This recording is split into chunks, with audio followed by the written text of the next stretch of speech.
The dawn broke over the city in pale silver, the skyscrapers catching the first light like sharp edges against the sky. Lucien Cross had been awake for hours, reviewing the latest intelligence reports. Damien Voss had escalated again.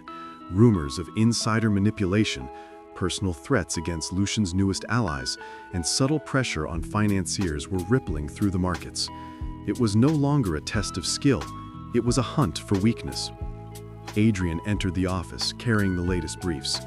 They're moving faster now, targeting people close to you, trying to force mistakes through fear. Lucien's gaze didn't waver from the screens. Fear is a poor teacher. Confidence built on truth endures longer than panic built on rumors. Let them try to unsettle me. Those who can't endure will fall away on their own.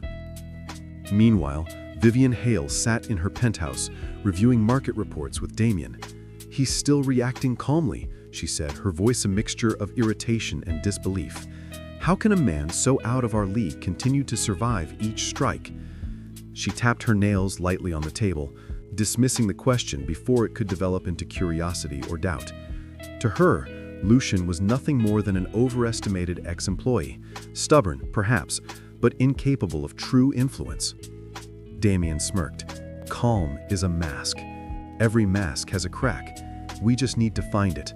And when we do, even his allies won't save him." Across the city, Lucien convened a meeting with the Cross Tower team. Charts, projections, and maps were spread across the table.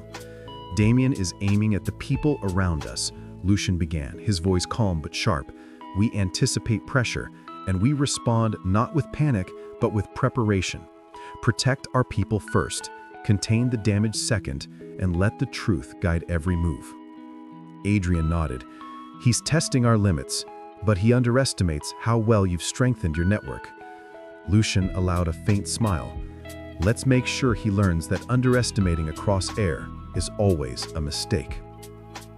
Later that day, a subtle chain of events unfolded in the city's financial district. One of Lucien's trusted partners received a threatening message, hinting at personal exposure unless they cut ties immediately. Panic threatened to take hold, but Lucien moved swiftly. He called the partner directly, his tone steady and assured. "Trust your judgment and stay with us. The threats are noise, not reality. Your integrity is stronger than their lies." The partner hesitated, then exhaled, relief washing over their features. Lucien's calm authority had become a shield stronger than any contract or legal safeguard. In another part of the city, Vivian Hale watched the news with a frown. The Cross company she had once dismissed was thriving under Lucien's guidance despite all the attacks. She refused to admit it aloud, muttering instead, "Luck alone won't keep him standing forever. The man is only as strong as the people he surrounds himself with." Deep inside, she felt a stir of unease, but pride quickly swept it away. Lucien was still beneath her in her mind, incapable of threatening her carefully curated world. As evening descended, Damien Voss convened with his most loyal associates. "The market attack is insufficient. He survives because he anticipates moves we haven't tried yet. We strike at influence itself. Threaten his allies, disrupt trust, push him to act emotionally." Meanwhile, Lucien anticipated every maneuver.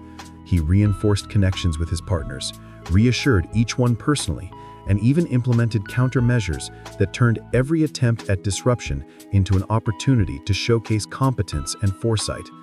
Every fabricated scandal collapsed before it could take hold.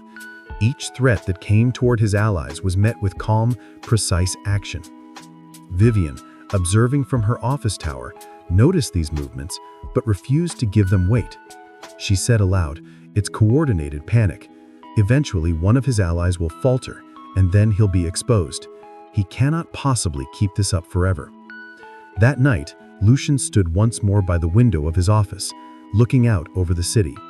The black onyx crescent earring caught a faint glimmer of moonlight.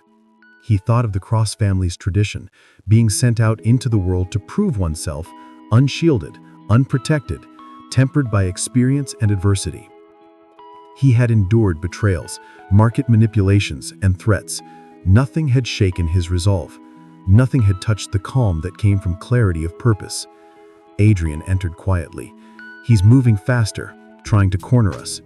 Lucien's voice remained steady. "Then we adjust. Every move he makes exposes more of his method. Let him act. Let him reveal his intent.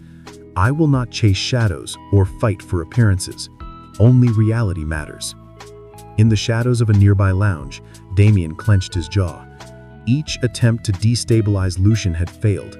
Every attack on allies had been mitigated. Every rumor had been crushed with truth. And yet, Damien could not see how far-reaching Lucien's vision truly was, or how precise his calm had become. The Heir was no longer reactive.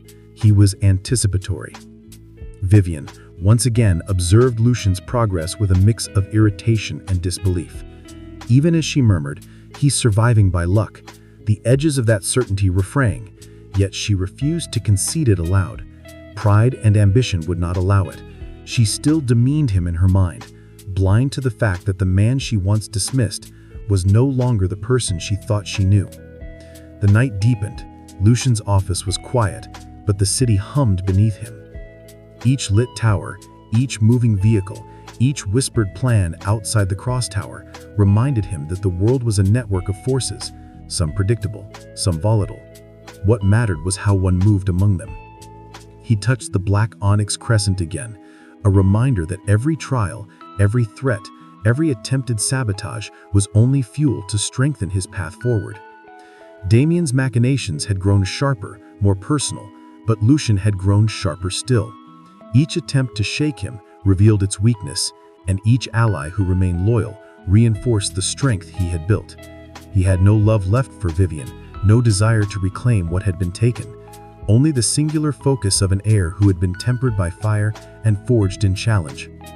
By the time the moon hung low over the city, Lucien's strategy had already turned Damien's personal attacks into lessons. Each misstep by the Voss camp became a calculated advantage, and for Vivian, the faint stir of doubt remained unspoken, dismissed in favor of pride and certainty that he was still powerless, a notion she would soon regret. The night ended with the city calm, but the tension had only grown. Damien's personal strike had failed. Vivian's certainty had not.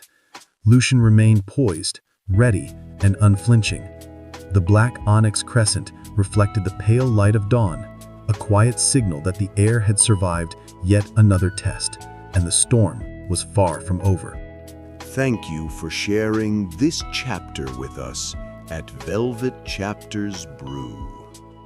Comment, like, and subscribe to see where the next page takes us.